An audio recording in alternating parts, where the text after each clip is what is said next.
E aí, voltamos para fazer aquela revisão. Eu estava conversando com um amigo meu de história, que também é professor aí da mediação presencial, e ele falava, ele dizia, Beto, quanto Getúlio Vargas é importante para nós entendermos o Brasil.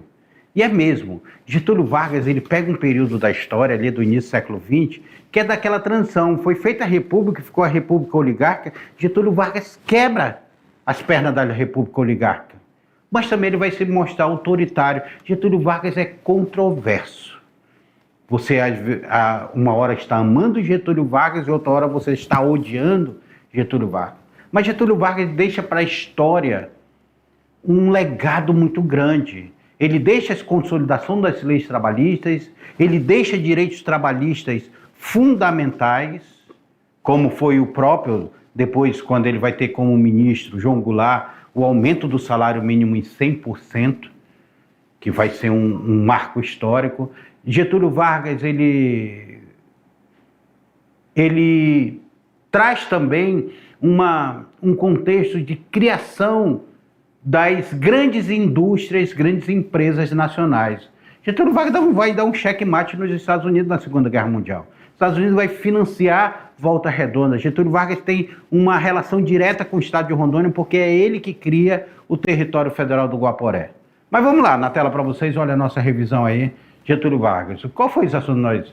A crise da República Oligárquica, nós vimos aí o que era essa República Oligárquica, uma república agrária no Brasil, tanto dos produtores de café, principalmente dos produtores de café, né? Mas tínhamos os produtores de gado em Minas Gerais, uma crise de 29 que os Estados Unidos vai passar, e essa crise de 29 vai afetar diretamente ao Brasil e o café brasileiro.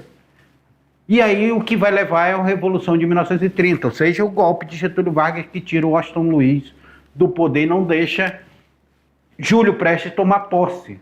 Não confunda Júlio Prestes com Luiz Carlos Prestes, tá? Luiz Carlos Prestes é um e Júlio Prestes é outro. A centralização do Estado. Getúlio Vargas ele vai rasgar a Constituição de 1891, que foi a nossa primeira Constituição republicana. Ele fecha o Congresso Nacional, ele vai governar centralizado, por decreto-lei. Quem vai mandar é o governo federal. São Paulo vai se revoltar, vai fazer a Revolução Constitucionalista nessa revolta. Getúlio Vargas vai estar entre os dois grupos, a Ação Integralista Brasileira e também o movimento fascista brasileiro, ele vai estar dentro desse período, e ele vai aproveitar a intentona comunista e vai dizer, olha, os comunistas querem tomar o poder, vamos dar o golpe. E aí, em 1937, ele dá o golpe de Estado e ele vai centralizar todo o poder em suas mãos. Aí, jornadas longas, baixo salário, ele cria as leis trabalhistas, regulamenta o trabalho urbano também. Getúlio Vargas vai estar nessa presença da regulamentação desse trabalho urbano. Foi criada a consolidação das leis trabalhistas. E, por fim, o que é que nós observamos sobre essa propaganda? Getúlio Vargas vai utilizar muito da propaganda. Se hoje a gente utiliza as redes sociais, ele utiliza da propaganda para controlar, para ludibriar o povo também, para que o povo comece a amar ele como o pai dos pobres. E a propaganda, até em livro escolar, vai vir propaganda de Getúlio Vargas. A propaganda vai ser forte na era Vargas. Difundir as ideias de um Brasil unido, um Brasil trabalhador, um Brasil moderno. Vai dar ênfase aos símbolos nacionais, aos desfiles, às músicas. Ele cria o Departamento de Imprensa e Propaganda, o DIP, mas também que fazer um controle era uma censura muito grande. Então, resumidamente, isso foi um pouco de Getúlio Vargas. Mas o que eu quero de vocês? Faça agora a atividade de vocês, que eu já volto para fazer a correção. Até lá.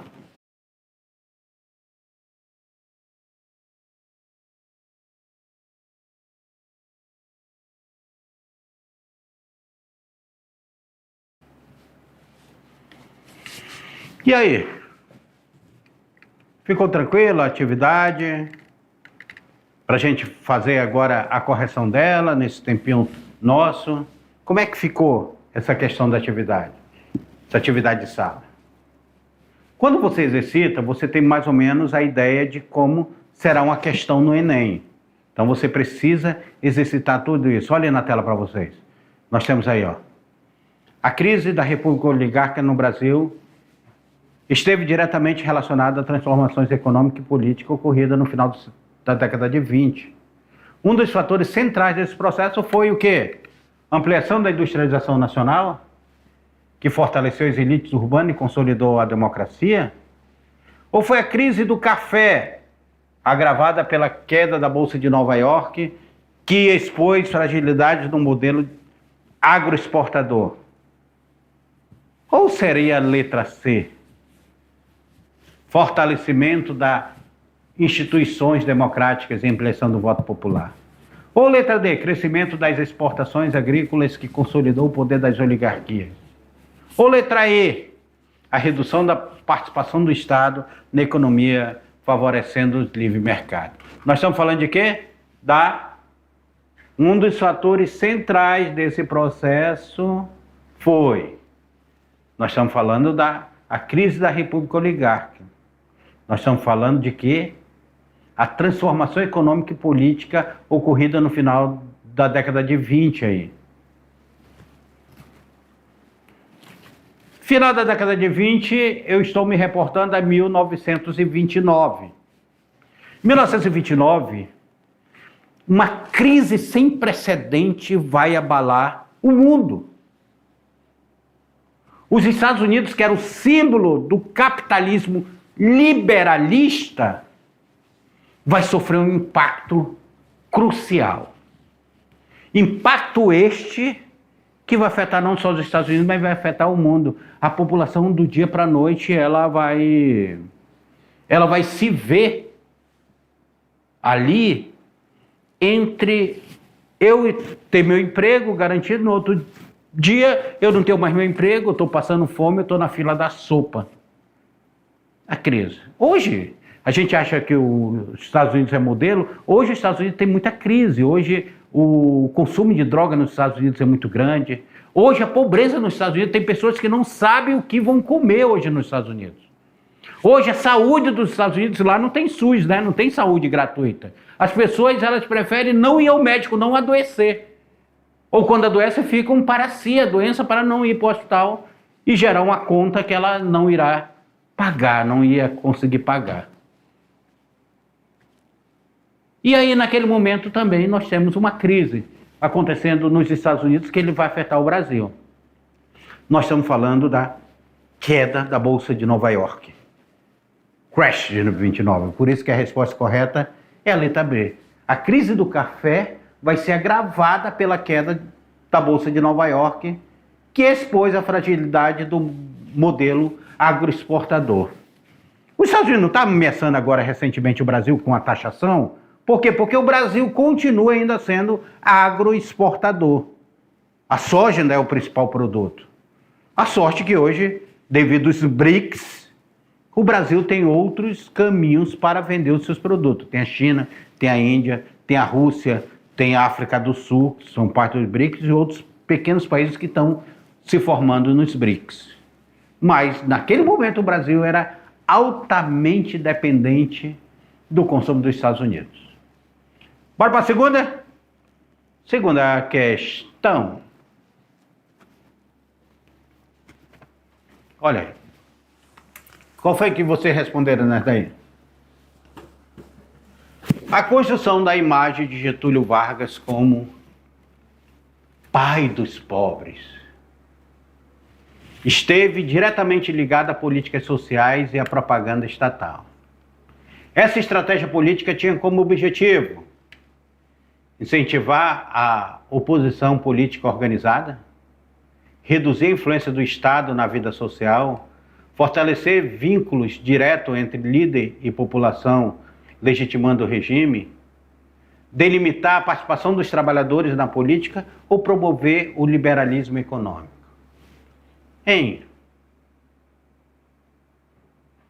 Qual Qual era o objetivo, estratégia dessa propaganda?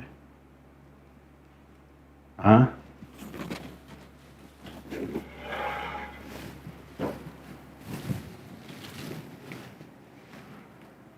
Nós vivíamos, a partir de 1937, nós vivíamos uma ditadura.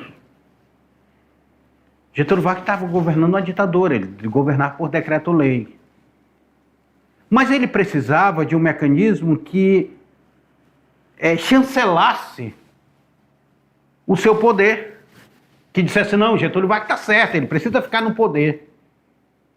E aí ele tem a propaganda como alma do negócio. Não tem aquele ditado, a propaganda é a alma do negócio? Pois é, Getúlio Vargas já pensava nisso lá em 1937.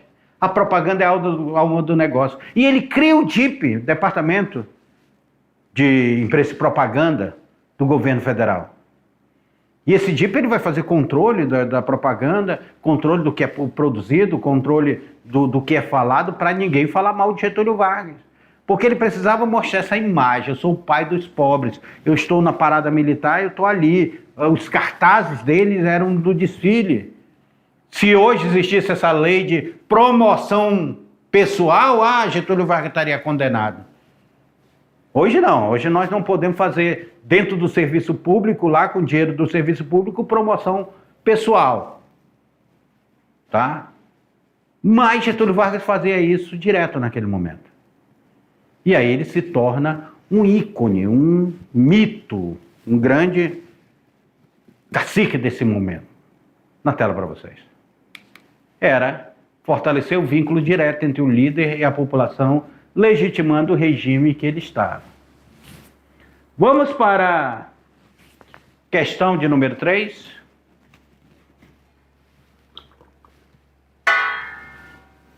A intentona comunista de 1935 foi um episódio importante para o fortalecimento do governo de Vargas. A relação do governo a este evento demonstra o uso do episódio como justificativa para ampliar a repressão política, a adoção de política de abertura democrática, a redução do controle estatal sobre a sociedade, a aproximação do governo com o movimento de esquerda ou o enfraquecimento do poder central. E aí? A relação do governo a esse movimento demonstra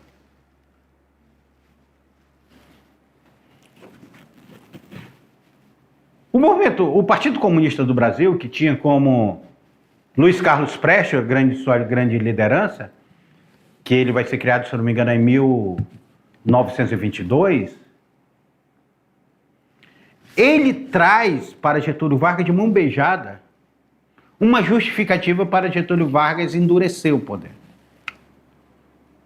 Getúlio Vargas, ele vê a intentona comunista, a partir dali ele vai começar a dizer, olha, eu preciso ter mais poder para que o Brasil não entre na mão dos comunistas. Ele vai utilizar os comunistas como desculpa.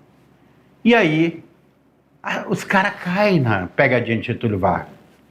Getúlio Vargas ainda vai falsificar um relatório chamado Plano Cohen. Nesse relatório, dizia que os comunistas iriam tomar o Brasil, iriam fechar a igreja, iriam comer criancinha e todo. Modo de falar aqui das barbaridades que vinham no Plano Cohen. E aí Getúlio Vargas vai, a partir daí, dessa desculpa, dar um golpe dentro do seu próprio governo.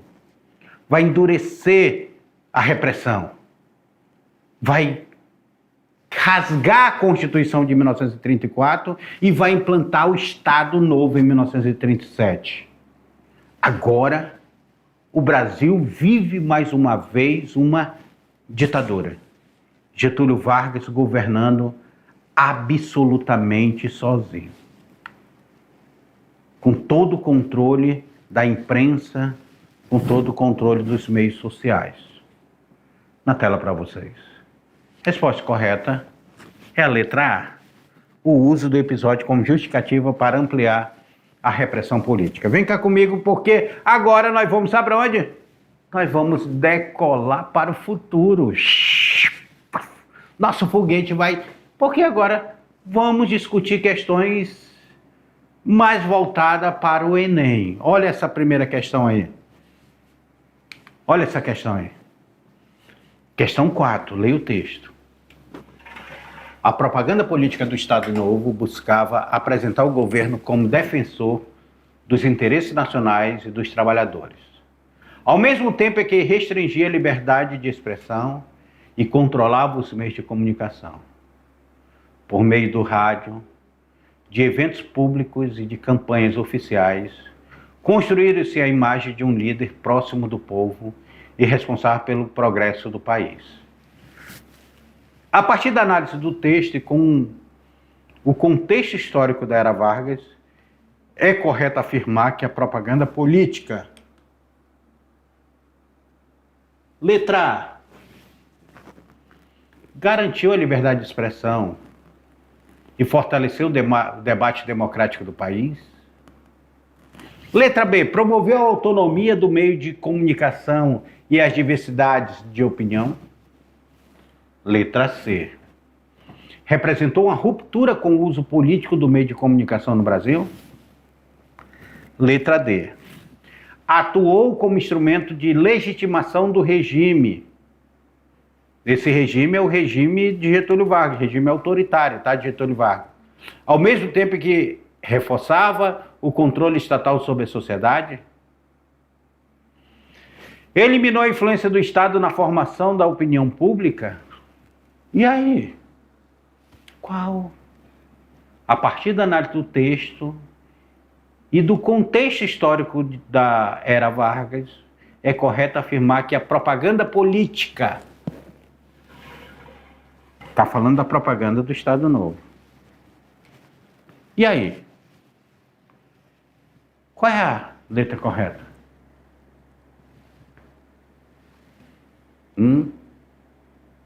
Qual seria aqui?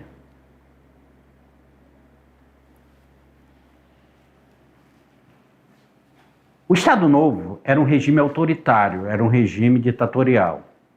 Ele precisava ser legitimado. De que forma eu vou legitimar um regime altamente autoritário? Como foi Hitler legitimou, Hitler também utilizou muito da propaganda. Ele vai utilizar da propaganda. A propaganda era a forma de rádio, televisão e tudo estarem falando bem de Getúlio Vargas. E a população vai dizer, não, Getúlio Vargas então é um maravilhoso. Se todo mundo fala bem dele, ele era um maravilhoso. Só que a propaganda também, ela tinha outro papel além de legitimar. Ela tinha um papel de controlar. Eu tenho um controle do meu povo, daquele Estado. A propaganda, ela fazia isso. A censura fazia isso. Era uma forma de o povo só vai ouvir o que quiser. Um dia desse eu até ouvi um político dizendo, olha, não assistam televisão, se informe só pelo canal aqui do WhatsApp do que eu estiver mandando para vocês. Por quê? Porque é uma forma de controlar as pessoas a não olharem um todo. Só olhar aquilo que ela recebe o dia todo e você vai se alimentando daquilo e você vai se envenenando daquilo. A propaganda ela serve dessa maneira. Por isso que a resposta na tela é a letra D. Atuou como instrumento de legitimação do regime, ao mesmo tempo que reforçava o controle estatal sobre a sociedade. E aqui chegamos, né?